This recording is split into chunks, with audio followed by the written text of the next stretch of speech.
There are RPGs long forgotten, beyond that which is known to the modern gamer. It is a catalog vast as space and timeless as myth and legends. It is the middle ground where panelists from RPGamer discuss computer and console RPGs from the way back when, right up through yesteryear. This is a dimension of adventure beyond your imagination. This is the RPG Backtrack.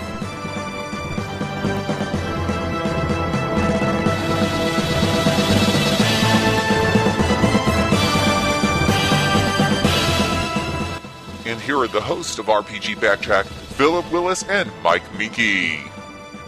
Welcome to RPG Backtrack number 39.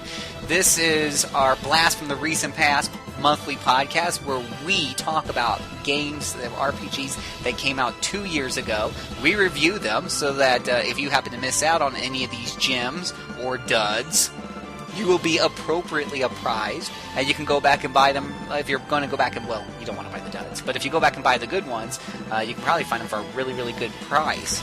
And we have a lot of games to talk about tonight, and to help me talk about is my good friend, Mr. Michael Apps. Welcome back, Mr. Apps. Feels like we've just done this. It does feel like we've just done this. I wonder why. I don't know.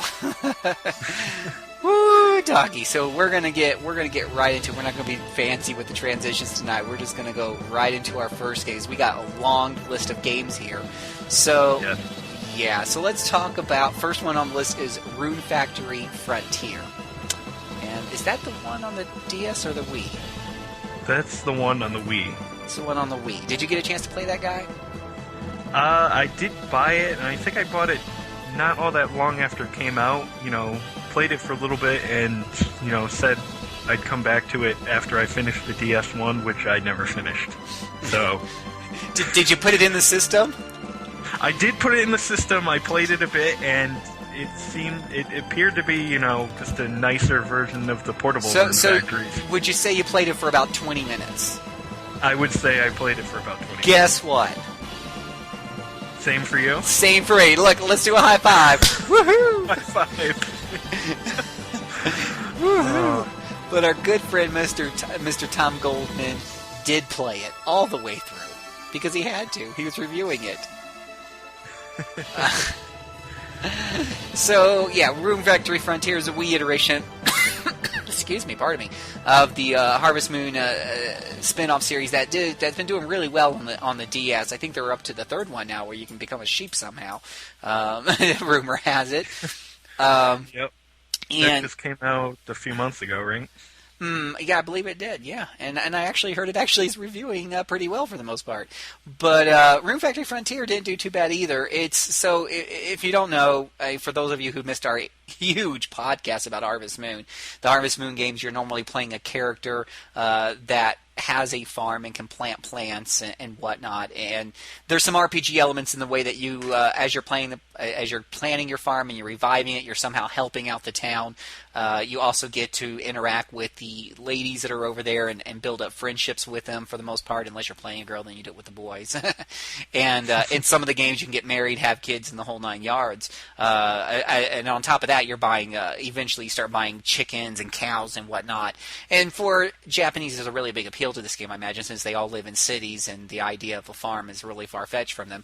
And it's also had its own audience here in America. But, for us, we tend to like a little bit more action in our games, and that's where the Rune Factory series came in, because they added an extra element of combat. And would you like to talk a little bit about how the Rune Factory spin-off changed the Harvest Moon formula? Sure. I mean, I could mostly talk from experience playing the first one, but exactly.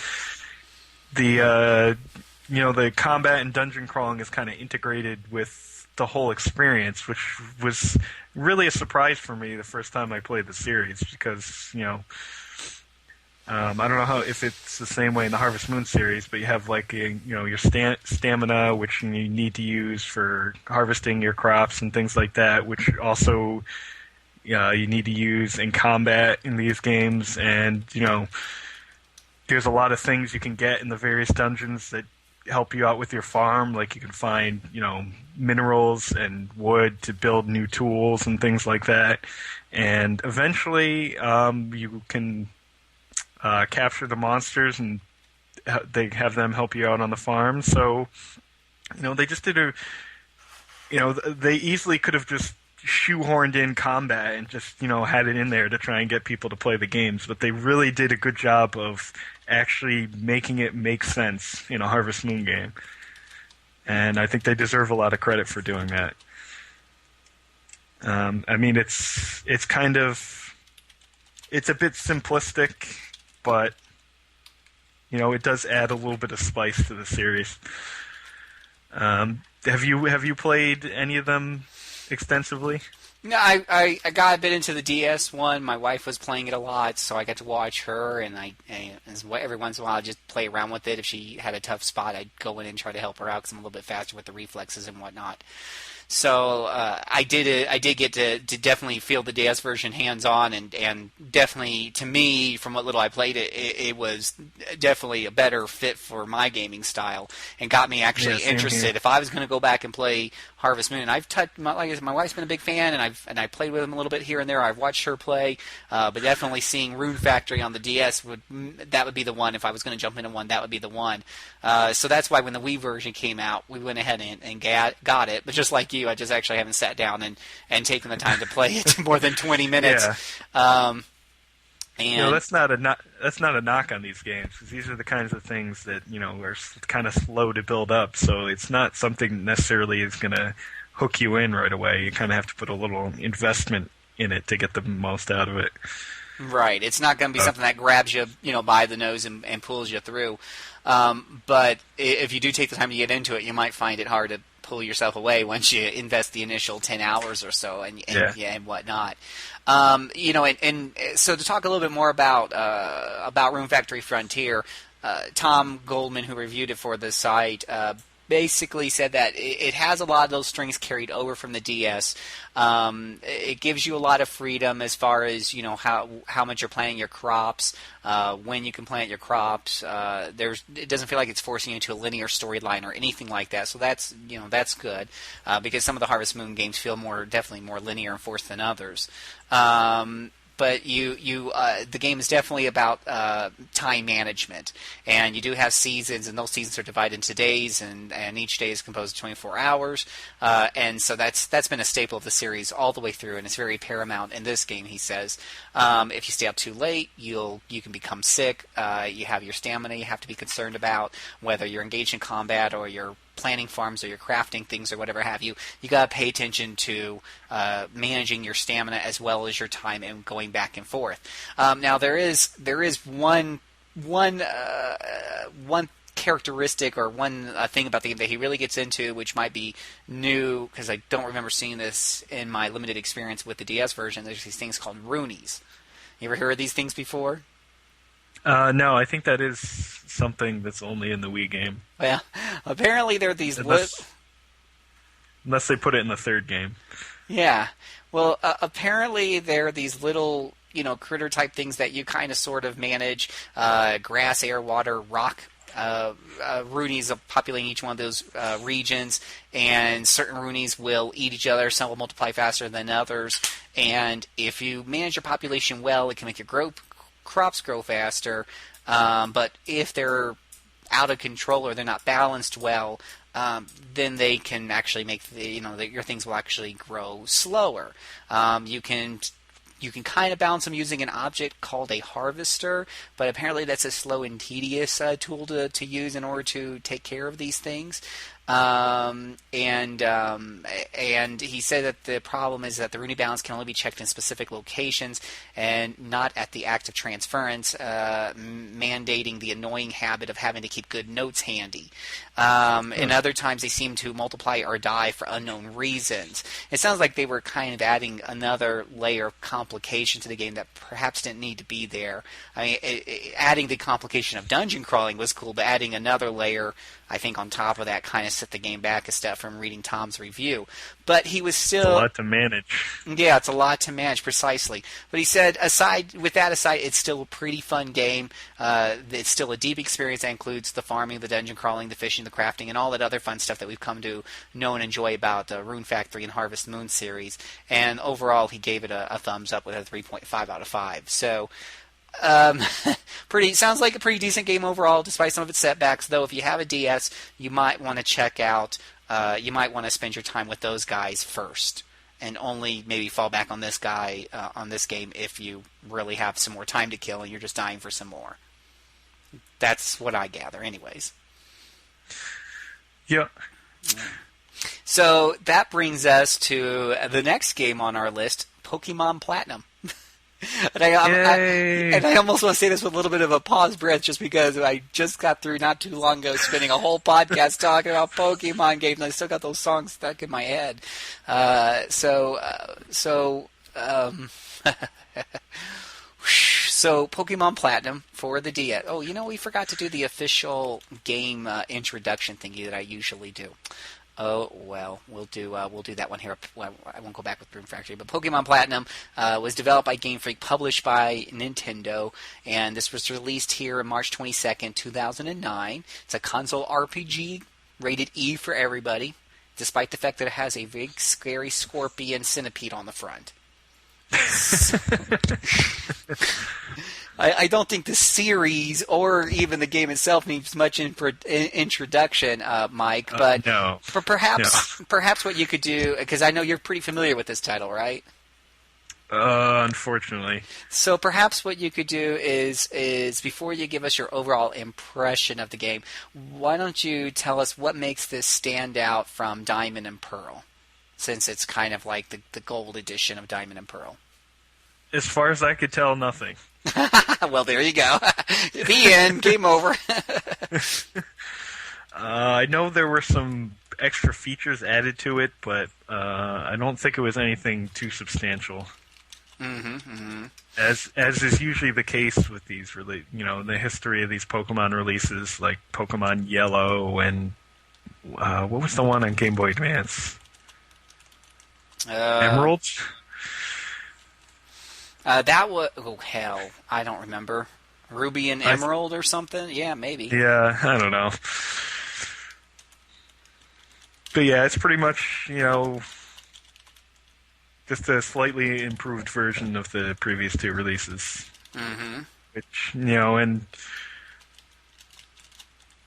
I just can't get into Pokemon anymore, and I keep trying. And I think with Black and White, I finally decided to just give up. Dude, it's Black and White. It is awesome. You go back and you play that now. It has 3-on-3 battles. Make it so. Well, I mean, the only one I actually like was in Black and White, so maybe that's a sign that I should try this one. Mm-hmm. What are your thoughts on this particular Pokemon iteration? Well, I did get to play some Platinum, and I don't know what really separates it from Diamond and Pearl, to be honest with you. I remember reading something about one of the reviews that there was a little bit more Wi-Fi stuff that you could do, though I don't know exactly what it is. I guess people will have to Google it and whatnot.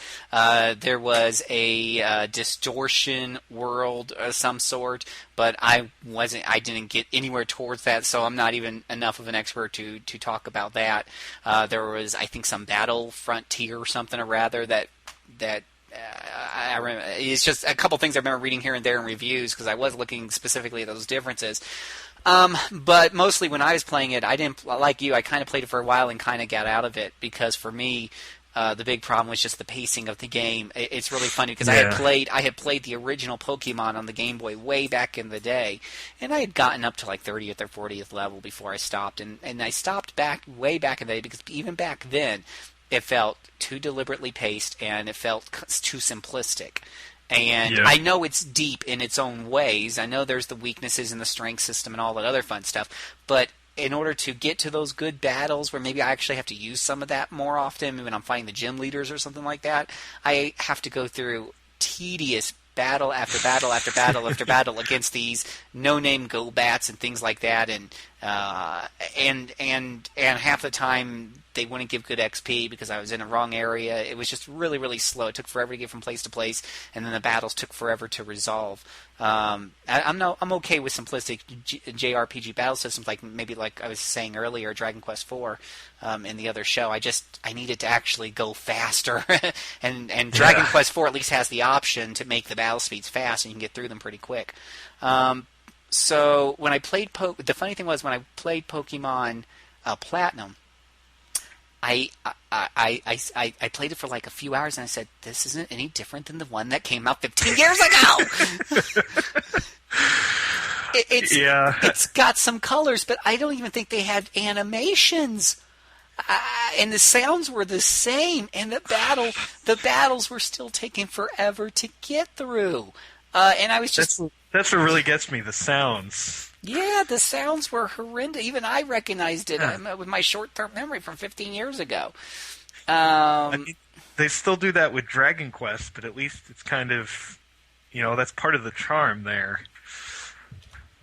And those battles go quicker, for that matter. So you're not, I don't know. It's not even saying I think the Pokemon games are bad. I don't think they're bad at all. It's just, I don't know. Not my thing anymore, I suppose. Yeah, maybe we just kind of I almost want to say kind of outgrown it, but if honestly, if there was I remember one of the things we saw, and this is kind of off a tangent, but Black and White, Platinum has the 2-on-2, Black and White has the 3-on-3 battles, and when I think about that, with their strengths and weaknesses involved, I can see that becoming a deeper and deeper RPG experience. Absolutely. The challenge being that in order to get to that, I still got to go through boring battles one-on-one. One turn at a time, trying to split out XP so the weaker Pokemon can get caught up and all this other tediousness still to get to those really cool battles. Yeah. Yeah. So I'm just imagining those 3-on-3 battles being, incredibly slow. Yeah, so so now the 3-on-3 battles go slower. That's funny. Yeah. So, if you're looking, obviously if you're a big, huge fan of the series and you really like the battles, don't listen to us. By all means, go out and grab Platinum if you haven't done so already, or better yet, just probably grab Black and White since it just hit the stores. Yeah. If you're a Pokemon fan, though, you probably already got Platinum already. If you're not, I'm not quite sure. I'd rush back to get this one. I'd probably stick with Black and White, which is actually reviewing pretty well for the most part. It is actually addressing some of our concerns to some extent. And whatnot. So even though Pokemon Platinum did review pretty well overall, especially for fans of the series, I would recommend right now probably taking a look at Black and White if you're really into that sort of thing. Absolutely. I'd even say oh my god, I forgot the name of the Pokemon that just came out last year. The remakes, Heart Gold and Soul Silver. Yes, there you go. I was able to get into those a little more than Platinum, so I'd even say if for some reason you don't want to go play Pokemon Black and White, at least play, Heart Gold and Soul Silver before you play Platinum. Fair enough. So let's move on to Final Fantasy Crystal Chronicles Echoes of Time for the Wii. We're hopping back onto the Wii again. This one is also developed and published by Square Enix, and it was released in North America March 24th, 2009. And this is an action RPG. Actually, is this released on the Wii and the DS? Yes, it was released on the Wii and DS, and the Wii version is basically the DS version played through an emulator. Nice. Yeah, it's kind of terrible. The game won't even fill up your entire screen. It's just kind of, the two DS screens magnified a bit and some empty space that's not really used at all. And you can kind of switch between either the top screen or the bottom screen being magnified more or less. And basically, don't buy that version. What about let's just talk about the DS version. Let's talk about the DS version. So the Crystal Chronicles series up to that point had always been about multiplayer, and the biggest lack in the previous title was the lack of online, which they put into this game, which I've had a good amount of experience with, and it really works really well, and it's a lot of fun. Not that the Crystal Chronicle games are kind of the deepest action RPGs you'll find out there, but they're simple and fun with kind of that classic Final Fantasy art style to give them a lot of charm, and I had a lot of fun with this game. Really? Yeah. You didn't like it? Color me surprised. And you didn't want to give Final Fantasy Legends 3 a perfect score on the last show. I don't understand you, my friend. I don't know. No, actually, I didn't actually pick it up and play it just because when it was out and I was reading all the reviews, it seemed to kind of go a little bit back and forth. I think what really kind of got me was that I know me, I don't play with other people very often, outside of pen and paper. So, and everything I had read regarding the AI of the other characters was a little disappointing. It didn't really sound like it was a super fun experience to play alone. So, no, I would give you that. That's the only reason why I didn't actually spend a lot of time playing it myself. But I will say that from the reviews that I did read, I think a lot of the people would agree with you in that it was a good game, assuming that you did have some people to play with. So you did play it with other people? Yes, and I think all the time was over the internet. So got to test that out and see what kind of lag issues or anything there was like that, and it worked pretty well. And when you look over the DS library, there aren't a lot of co-op action RPGs to be had. So, I'm not going to say it's the best thing ever, but if you're looking for something to play with your friends, either online or on a bus ride or something, it's you could do a lot worse in this game, and it's I just liked making what were the wizard characters, Ukes, I think. I just like making one of those, and then you can get the classic black mage gear. It's just got that classic Final Fantasy charm to it. Kind of like the old monster designs from the 16-bit games, and that's kind of the whole charm for me for the Crystal Chronicles series. Is it feels like it's a game out of that older era. Yeah, I mean those were a lot of fun games. I mean, you look at okay, I'm not very good with the titles off the top of my head, but of course you have the Zelda game from back then, and the what was that one? Legend of Mana, or Secret of Mana, or whatever. Secret of Mana. I mean, that's what it kind of. When I saw this, I think that was the first game that kind of came to my mind, because that was a fun game I played with another friend next to me or something, and and that was just a really good game from top to bottom. When I kind of saw this, I thought of that. Unfortunately, I don't have local friends who are willing to sit around and play on the DS, but it's interesting to hear that the internet was working really well without the lag issues. Yeah, I was actually surprised. So this one then sounds like something that maybe our gamers would want to pick up if they have some friends that they can play it with, either online, or you can always, of course, do that through whatever that infrared thing that they do is called or whatnot. What is that mode called on the DS? Is it infrared or infra blue or? I don't think that does it have infrared. It's just got local networking of some sort. Yeah.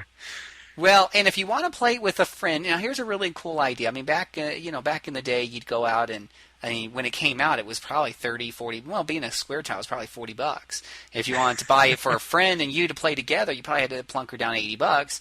Nowadays, you can grab them.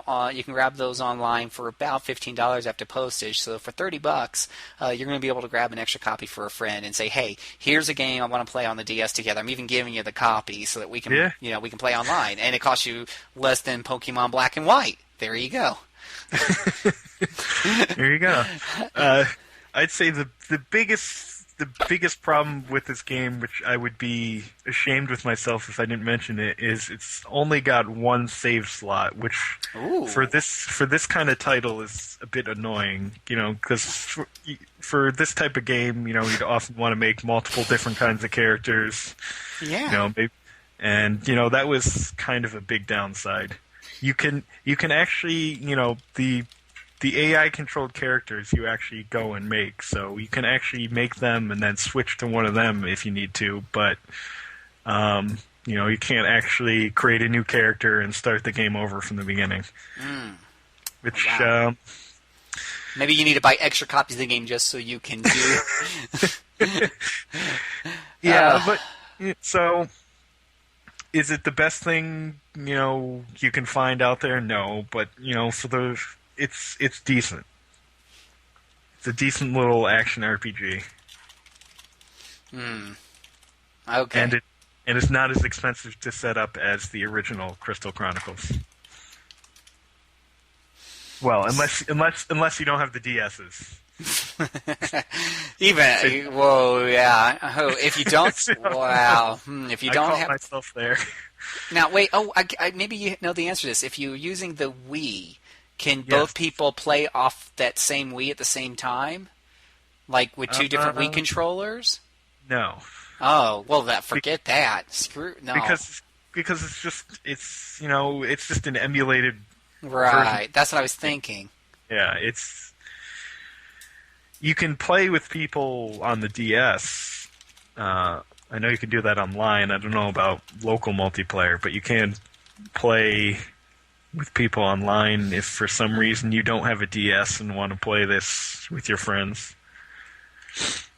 But I'd almost say if you wanted to do that, it might be worth it to invest in a DS anyway. So there you go. I think those are some good thoughts there. We'll leave with that, and we'll move on to The Last Remnant. Now this is the PC version.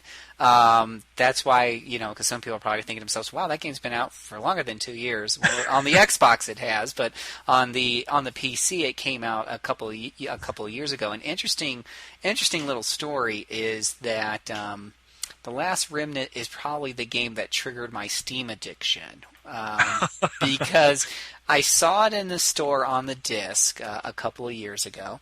And my wife and I were looking at it. It was $40, and she said, "Well, do you want to get it?" And I had said to her, "Well, it's an Xbox 360 title. I didn't read too many reviews because I don't have a 360, so I wasn't really quite sure how good or bad the game was, but."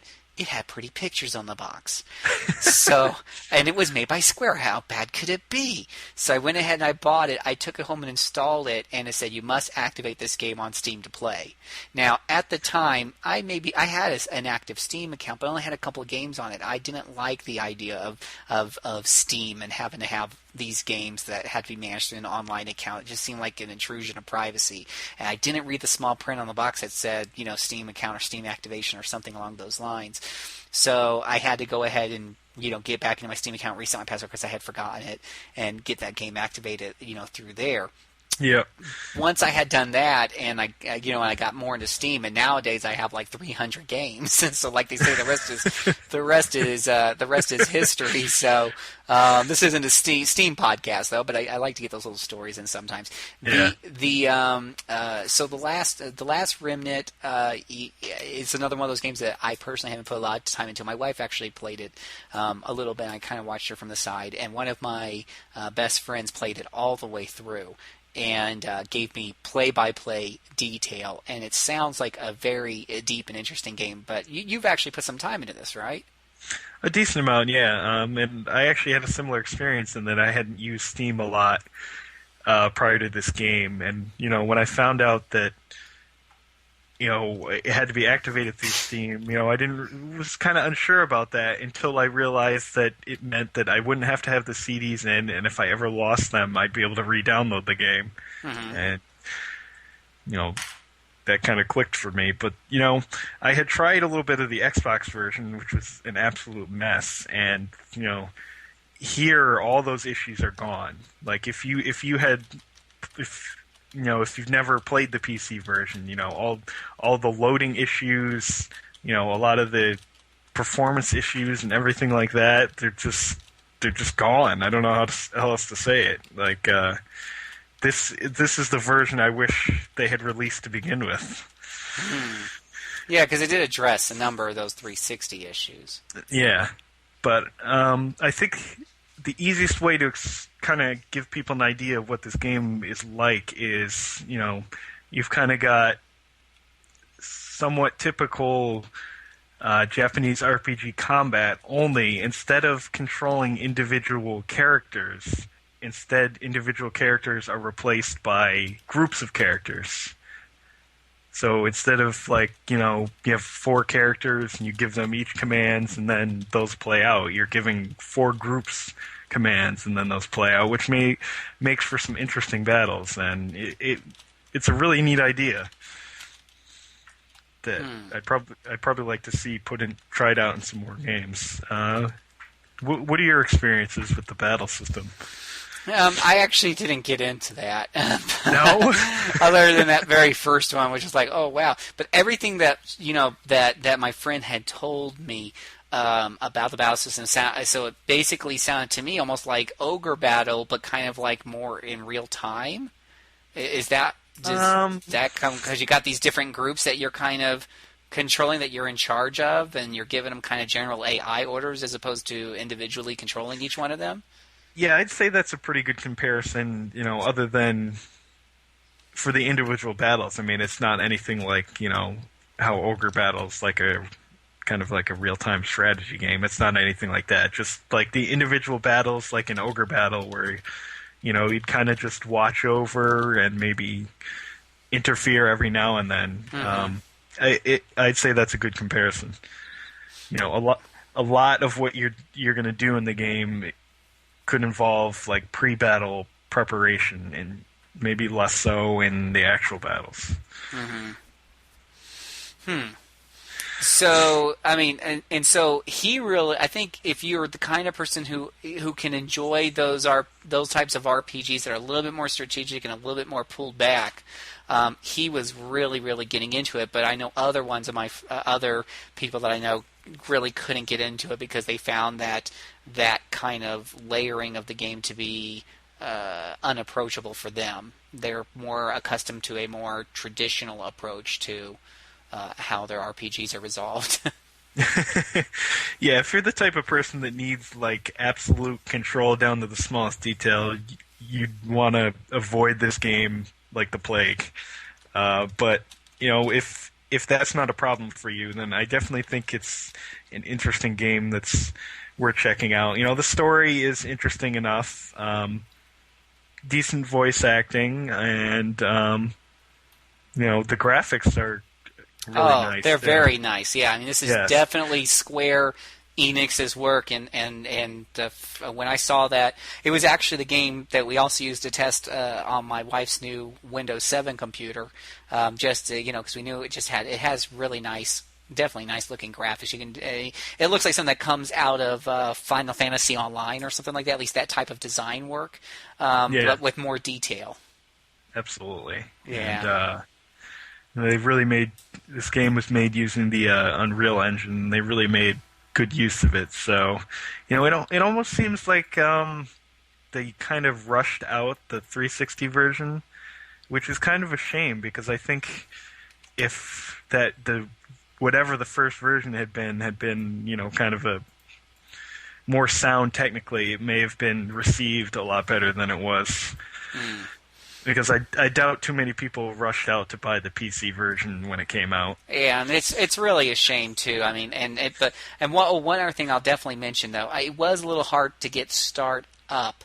Part of that was because it's really used to having an Xbox controller. So if you got one of those official PC Xbox controllers, you'll be fine. If not, it does allow you to go in and change the settings. But for the life of me on my PC, I would change the settings, and it wouldn't save the fact that they were changed. It took me hours of searching on the board to figure out that it had to do with the directory it was saved in and where my documents was at and all this other BS. It just took me forever to figure that out, and nobody else had this problem. It wasn't a quick solution, but my wife's computer, it worked just fine right from the get-go, and you can go in, you can change. I will say there are a lot of, when you get a lot of these ports, a lot of times they don't let you change the controller settings. They're made specifically to work with Xbox controllers, and if you're using something like a Logitech or something like I was playing Transformers, it doesn't work. And it doesn't let you change the settings, so you have to get really fancy with your drivers or something. But the last Remnant was refreshing in the fact that you could actually go in and set those keys the way that you want. And set your graphic option. It had a lot of options. I think as far as ports go, like you said, the improvements from the 360 version makes this definitive version to own if you like the game, and you could have both. This is the one you probably want to play, but with the graphics are just going to look better on the computer because they added those graphical options, and the PC can crunch more than an Xbox can. Absolutely. So, I was just thinking, this was originally supposed to come out on the PS3, and I kind of wish that they had somehow released that on the PS3 first, because I doubt it would have had, a lot of the issues that the 360 had. Mm-hmm. But yeah, it's a really good game that kind of got treated pretty unfairly just because the 360 version was terrible, but it's absolutely worth checking out, and being on Steam, I'm sure you can find it for like $5 if you wait for the right sale. Right. Now that was my next point. Of course, I'd like to talk about the price a little bit at the end. And unfortunately, if you go and rush out to buy it right now after hearing our praise sung for this game, you're going to find that it's sitting at $40. But anybody who's a Steam follower will tell you, just wait for the right sale and you can pick it up for a song. I know that it wasn't even that long ago that they had the Square Enix sale, which included all these Square Enix games. It probably included Last Remnant as well as some of the Lara Croft games. I think that's under Square Enix umbrella now. So it had all these really great games, and it was a total of $80. So wait for one of those, or just wait for it to go on sale. If you can find a brand new sealed-in-the-box disc for a low price, then you could use that code and redeem it online with Steam. But make sure it's sealed and in the box, brand new, because obviously, you can't buy a Steam game used, even if it came in a box, because it'll be redeemed on that person's account. So... what's interesting about the box copies is I think I actually got mine for pretty cheap, but it's actually been like skyrocketing up in price. Like I remember somebody I know was looking for it, and they were seeing it for like $50 or more. Mm-hmm. Which, even more than what it's going for on Steam. Which is odd, but... So yeah, you might be better off just waiting for a Steam sale, which, those always come around, and it's bound to go on sale again. Mm-hmm. Yep. So definitely wait for it and pick it up. I would say, I paid $40 for it, and despite the fact that I haven't had a lot of time to play with it, I honestly don't regret it because it is a good game, and when I do get to sit down and play with it, I know I'm going to really enjoy it. So as long as you're willing to try something that's different outside the box as far as how the combat is resolved and whatnot, you're going to have a really fun time with this. It's definitely deep and yeah, so we won't talk about. Okay, we'll move on to the next one. We're kind of dragging on here. The next one is we're dragging on because I really don't want to go on to the next one. Phantasy Star Portable. No. I said it. This one was developed by Sonic Team and Alpha Systems, shamefully published by Sega, and it was released in North America on March the 3rd, 2009. This one was rated T for trash. And Phantasy Star. Well, I shouldn't beat up on it because there's actually a game that's worse than that coming up, but I should save my best jokes for that one. So, what game is worse? You know what? I don't remember the full list, so yeah, it's coming. Yeah, I'll save you the surprise though. All right. So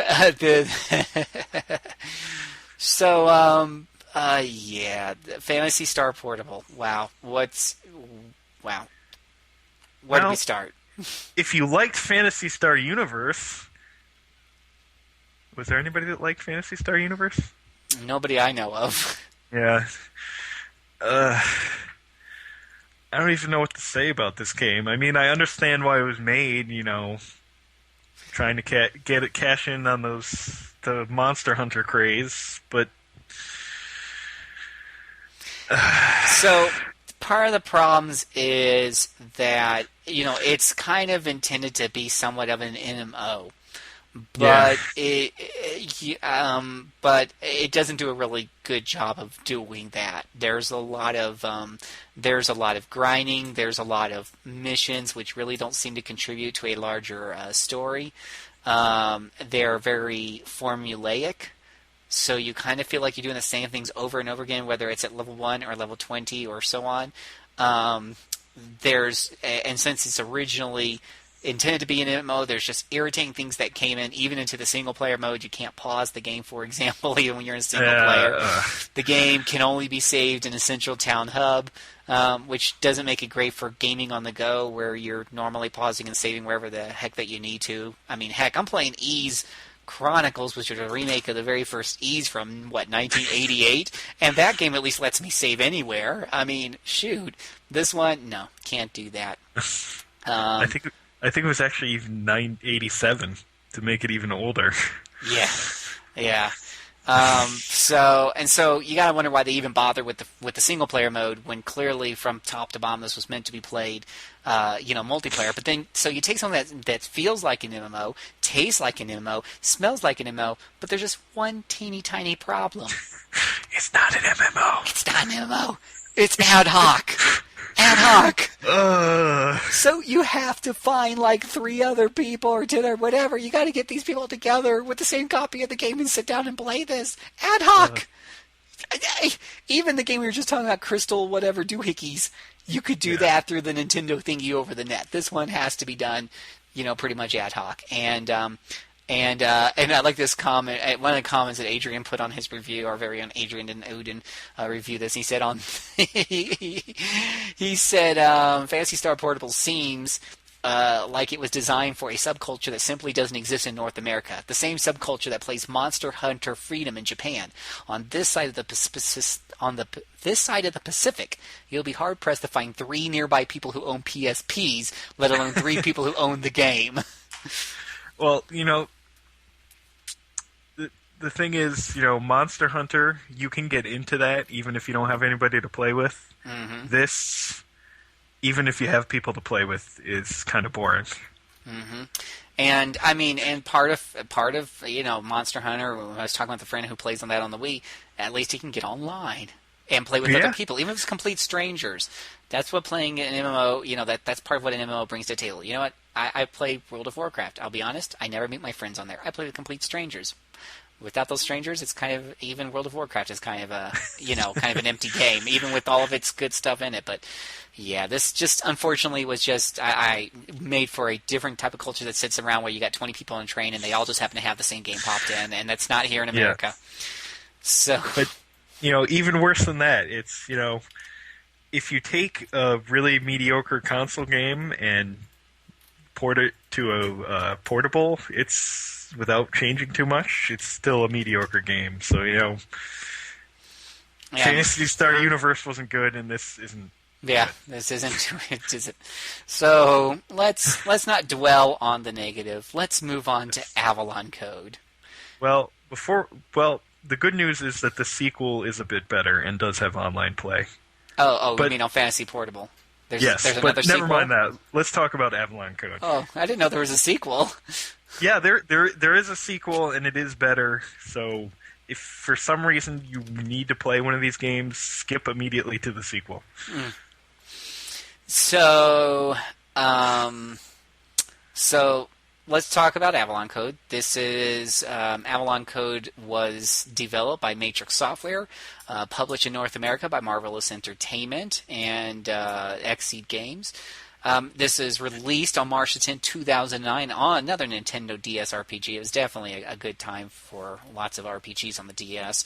And this is an action RPG experience rated E10 for people who are older than me.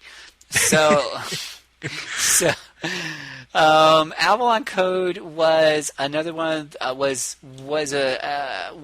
one in a number of RPGs that came out on the DS around this time, which, in my opinion, had a lot of strength with some negatives. There wasn't any really clear-cut. There might have been one or two, but there really wasn't any clear-cut RPG kings coming out. Rather, a gluttony of these kind of good RPGs or semi-good RPGs that brought some good ideas to the table, but were held back by a few things. Now, have you played Avalon Code?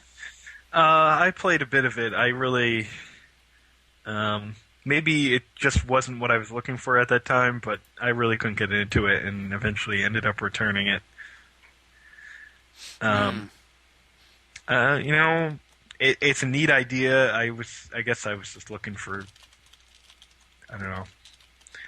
I'm always looking for something like Secret of Mana and never finding it. Mm-hmm. So I don't think that's Avalon Code's fault. But it's definitely a neat idea. Maybe you should just go ahead and talk about the big mechanic in the game. The whole thing with the book. Yeah. Yeah, the book. So I mean, so you have this book. You got this book of prophecies. It's very important to the whole gameplay. It's something about the plot. You're supposed to be gathering as much information and whatnot and putting it into this book, right? Yeah. And so you'll be able to find data from all over the world. There's tons of data to find. You'll be able to collect data from monsters and characters, items in the game, puzzles, the whole nine. There's all kinds of stuff you put into the book. This sounds like a really great concept. I mean, by manipulating the data in the book, you can create new items or maybe different things to help you out. So that sounds pretty cool. The problem was in the execution. The Book of Prophecies is very cumbersome to handle. Every time you go into the menu, my friend would complain to me how long it took him to get done whatever it was he was trying to get done because it just wasn't organized very well. Or looking something up when you're dealing with all this data, if it's not organized well, it can take a while. And it doesn't have, for example, it doesn't really have a search engine of any sort. When you're collecting all this data, you need some easy way to search through it to get to where you're looking through really fast, or an index page or something. I mean, there is an index page to get you to the categories, but it doesn't go into detail as far as getting you to the different items and stuff that you need to get to quickly. So, it just didn't really work well in execution. The menus and whatnot just really slowed down the game and got my friend very frustrated to the point, because I originally was going to get this game, and listening to him just gripe about getting through the menus and stuff kind of turned me off to it. So take that for what it's worth. I mean, the combat was definitely fun. He liked it, and looking at Adrian's review, he also said that he liked the combat. He said it was simplistic and fast. Various types of weapons to handle, so there are definitely some things to like about this game. I want to say, if you like Legend of Zelda and that type of game, but you want something that's deeper, this is good as long as you understand you're going to be dealing with this pain in the rear end book, where you're collecting these informations and you're manipulating the things in the book to discover new items and things like that.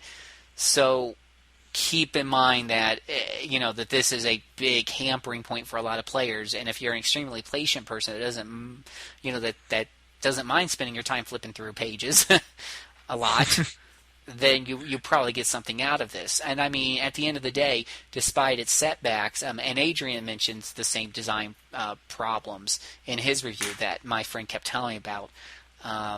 So I think this is something that's universally disdained across the board, but Adrian still enjoyed the game and gave it a 3.5 out of 5.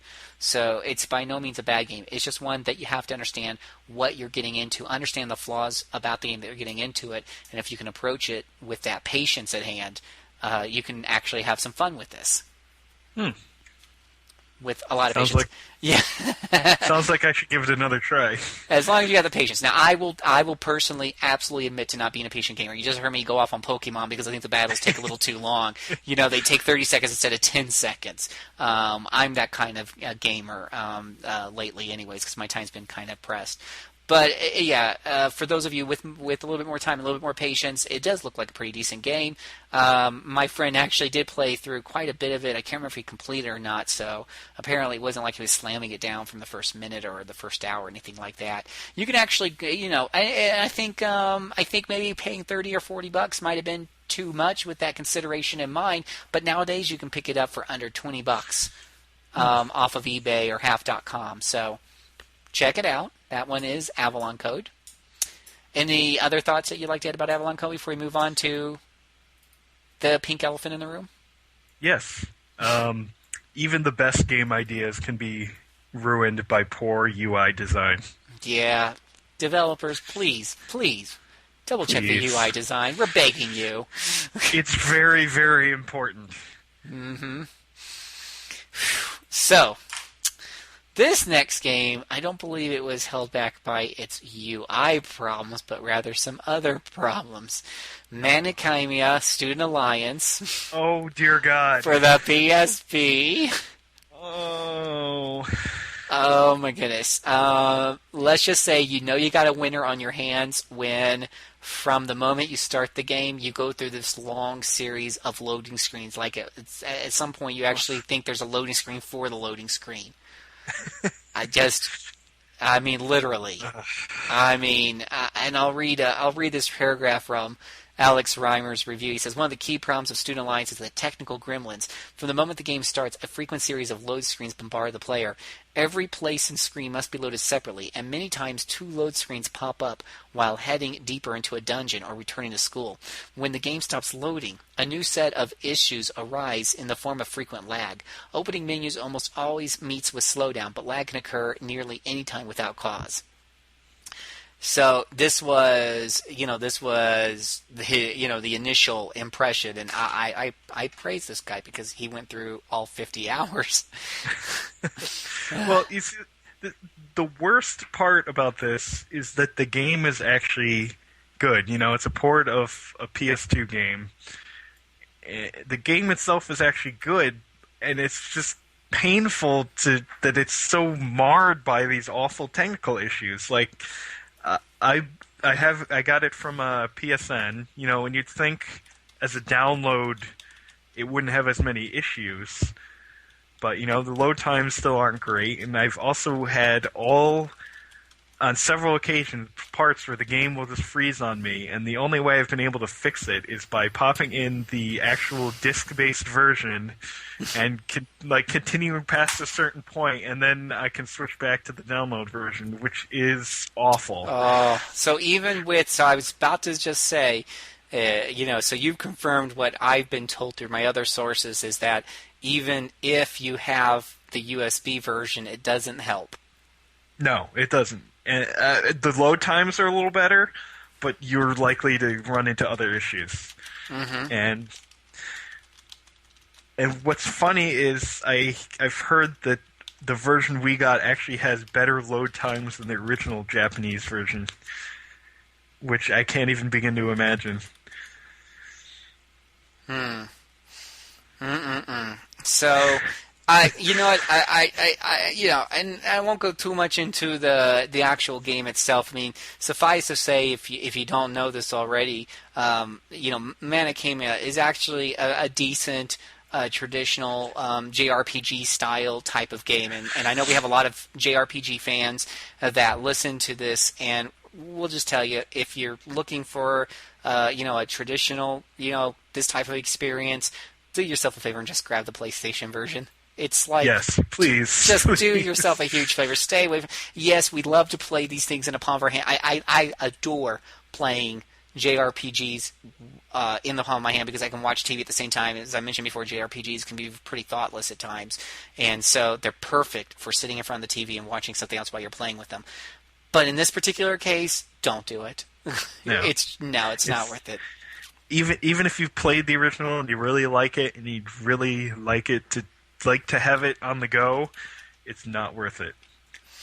No. So, But go ahead. that said, it's a really kind of neat idea. And, I'd call it JRPG Harry Potter. Yeah, it's to an actually a pretty cute game. Yeah. It's got some interesting. Yeah, it's got that whole Harry Potter feel to it and whatnot, and it's actually one that I actually do have for my PlayStation 2 because it definitely looks like a game I want to get into. But don't get it on the PSP. You can actually get that. You can actually get that at eBay or something like that for around $25 on the PlayStation, which is where you should get it. Yes. If you have a copy, you might have to pay some of the PSP version. You might have to pay somebody to take it off your hands. So that's all I'm going to say about that. Well, we got one more game, and hopefully this one will end on a little bit more of a positive note. We're going to be talking about Suikoden Tierkreis. Yes. And hopefully I'm pronouncing it right, because we all know how much I love to slaughter names on RPG Backtrack. I believe that's correct. I think before I knew the correct pronunciation, I used to call it Suikoden or something like that. Or, because that kind of thing, they don't pronounce the name of the game and the game itself or anything. So unless you hear somebody pronounce it correctly, you have no idea.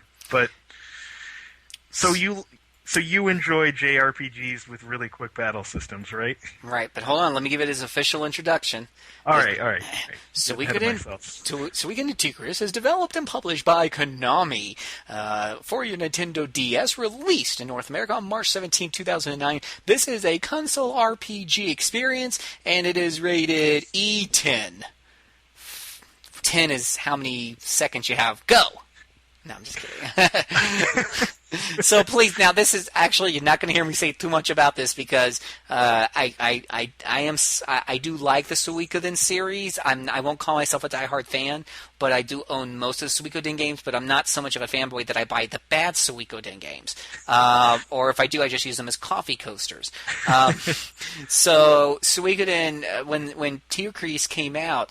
I think the reception was somewhat mixed, and I think you're going to give us some enlightenment on that. But I just want to say that because of that mixed reaction, none of my friends picked it up, and with no recommendations from my direct friends and the reviews looking somewhat mixed, I decided to just put it in the back of my head. So here we are 2 years later, and this is why we do this segment. I'm actually now going to be an audience member and hear what you have to say, so you can help me make up my decision. Should I maybe go back and get this now that it's been a couple years and it's a little bit cheaper? So tell me what it is. Well, essentially, what I think I called it this before, I would call it a Suikoden flavored JRPG. Like, one of the best things about the Suikoden series is the stories aren't always you're saving the world and you're a bunch of plucky teenagers. They're usually a lot more interesting than that. And and another big draw of the series is the different kinds of battles. You're getting one of the cool things about the series as well is you're collecting. I'm going to look awful now because I can't remember what the number of characters each of them has is. I'm going to look like the worst Suikoden fan ever. But wait, are you going to tell me I can't get 108 Stars of Destiny or 120 or that's whatever? That's it, 100. I think it's 108. 108, yeah, I believe so. So, that's the cool part about the series. You're trying to find and track down all those different characters. And there's also... most of the games have several different kinds of battles. You got your standard party against party combat, large battles between armies, and even duels, and, I think some of the other games might have some other kinds. Suikoden 4 probably has ship combat, but that one's terrible. So yeah, that one's... we ignore that one. So, Suikoden... Oh, God, how do you pronounce it again? Tierkreis? Tierkreis? I guess. I'm going to call it Suikoden DS. Okay, there you go. Perfect. Suikoden DS doesn't have those other kinds of battles, and its story is kind of a save the world kind of story, and you're controlling a bunch of plucky teenagers. So, for fans of the series, I can completely understand how they'd look at that and be completely turned off by it.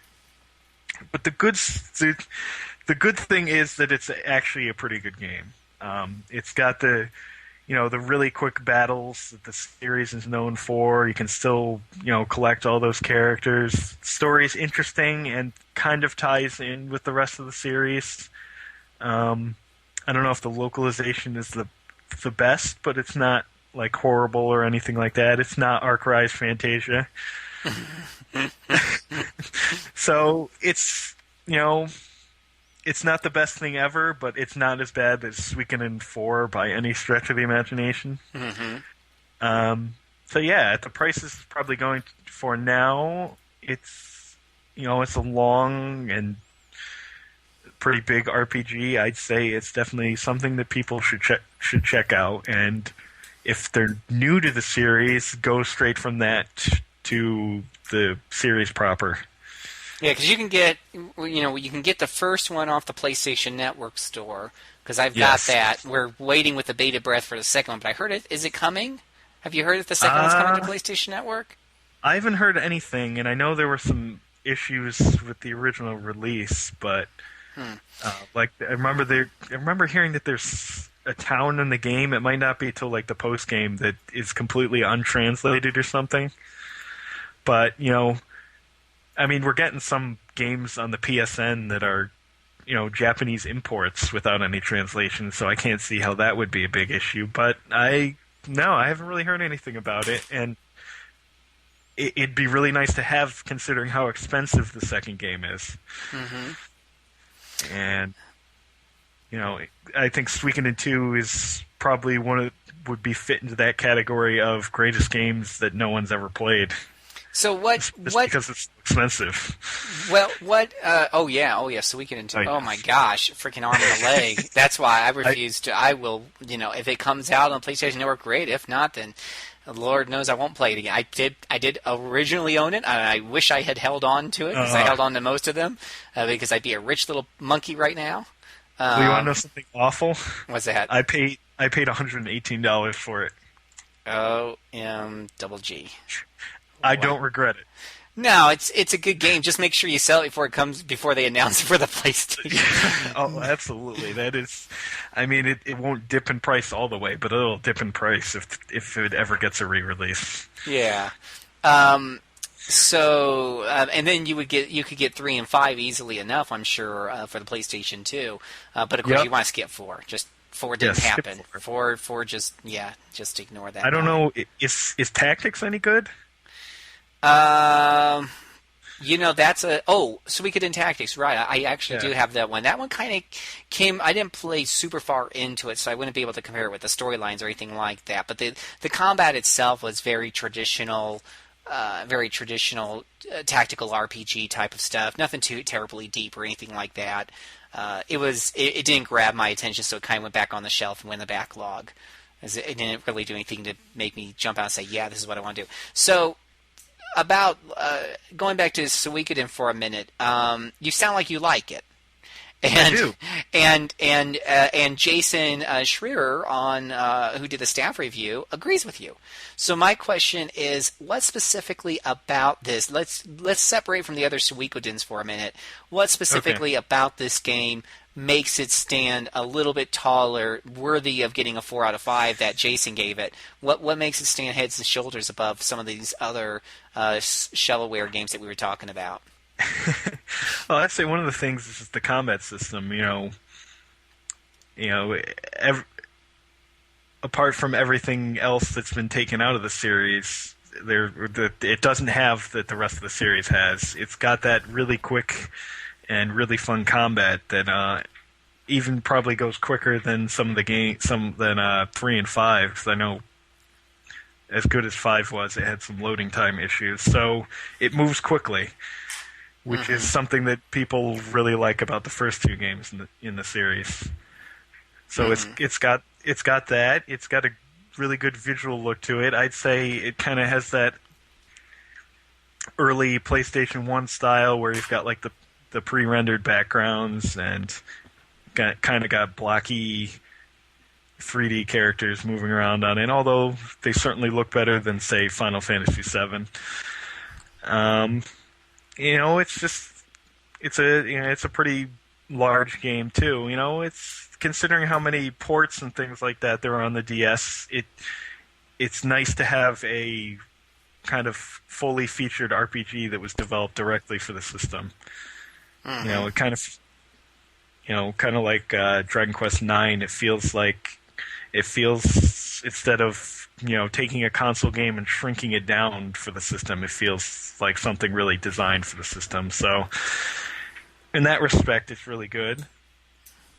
And it's got a really good art style for it. It's just a good game. What did you think about the story?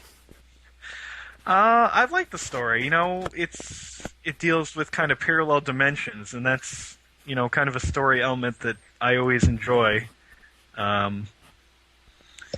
Which is probably why I enjoy the TV show Fringe so much. But that it's an interesting concept that you don't typically see in an RPG. So it's got that going for it, So,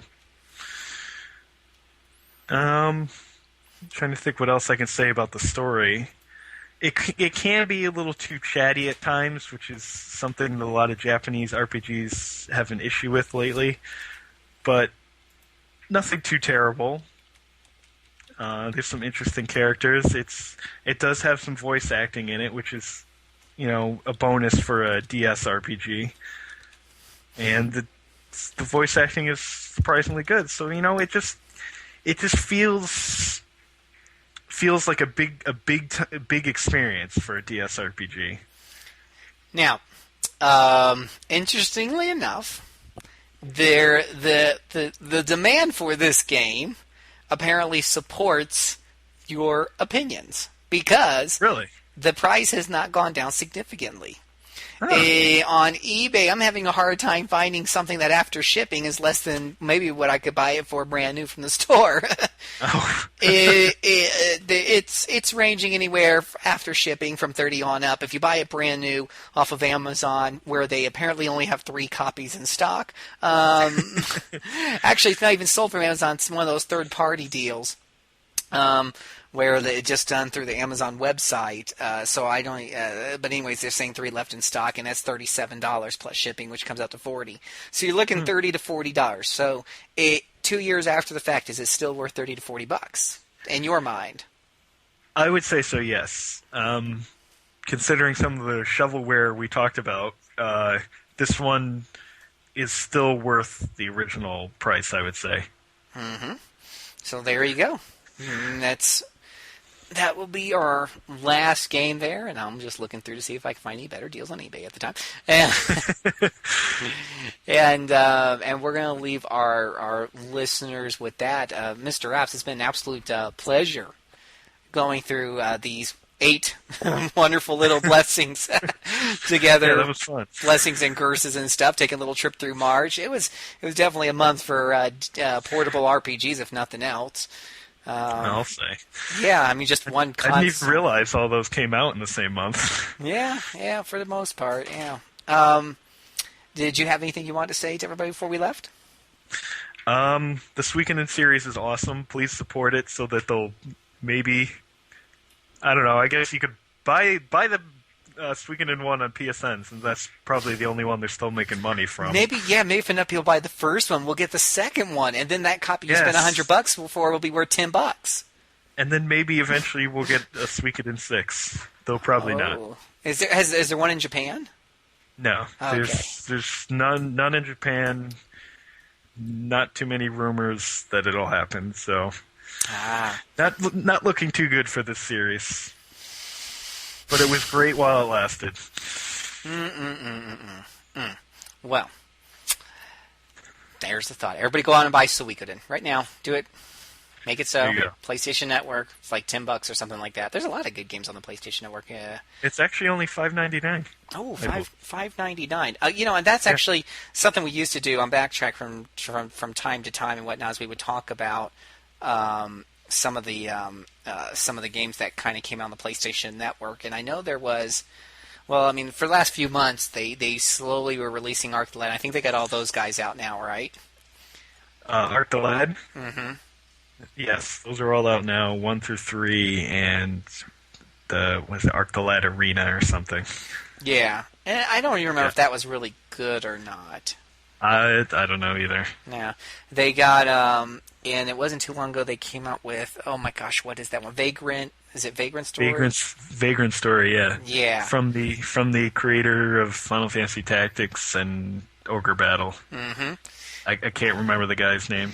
That one, that's a PlayStation 1 classic RPG type of thing. It was definitely different the way the combat system, the way you beefed up his weapons and stuff. The more you attack, the more affinity a weapon would get against a certain creature, and you had to balance all this with your inventory of weapons. It was pretty tedious in the way it worked. Some people liked it, consider it that it was good depth to the game. Other people felt that it was needlessly complicated. Did you get to play too far in it? No, to be honest, I had never actually played it until like a few weeks ago. And the funny thing is, I actually found a pretty good deal for disc only. I think it was like $13. And then, a few days after I got it, they announced that it was coming to PSN for $5.99. $5.99. Yeah. Which, yes, I did buy it again. Again, yeah, just to have it just to be able to put it on the PSP.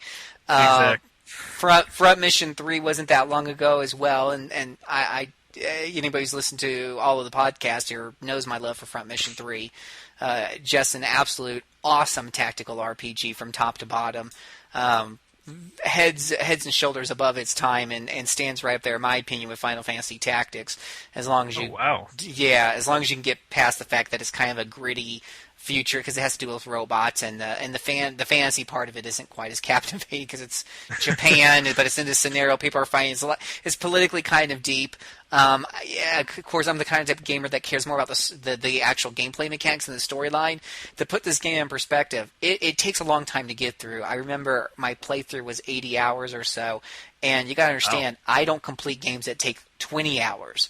So to get through a game that take 80 hours, especially knowing that I don't care about the storyline, means that the gameplay itself was so much fun. I had people come over my house and just watch me play. And then, granted, this is the PlayStation 1 days when 3D was first really, becoming popular. And you'd watch these mechs just tear each other apart with missiles and pull off these special skills and stuff. It was just absolutely fun, and the bomb and the battles were pretty close a lot of times. So, having a well-balanced team and knowing your strengths and weaknesses and using some tactics on the battlefield were integral for your success. So definitely can't recommend that one enough. And for $5 or $10 or whatever it is on the PlayStation Network, you pop that guy in your portable and you're good to go. I wouldn't play it. I will say that since it used so much 3D graphics, unlike Final Fantasy Tactics, unfortunately what that means is it doesn't age too well. So if you go back and you play it on the big screen on a plasma television, it looks like crapola. But put it on your PlayStation Portable where it kind of shrinks that down, and it's like okay all over again. So last but not least, Xenogears came out as well. No, I hate Xenogears. To be honest, I don't remember what it was about that game that made it such a cult classic. I don't either. So take that with a grain of salt. And actually, I think the best game, and I went ahead and bought it just because it's an RPG and stuff, and I'm an RPG fanatic. But to be honest, I'm not even sure. Yeah, hopefully I'll figure out what. I'm really kind of curious to see why why that game has such a following.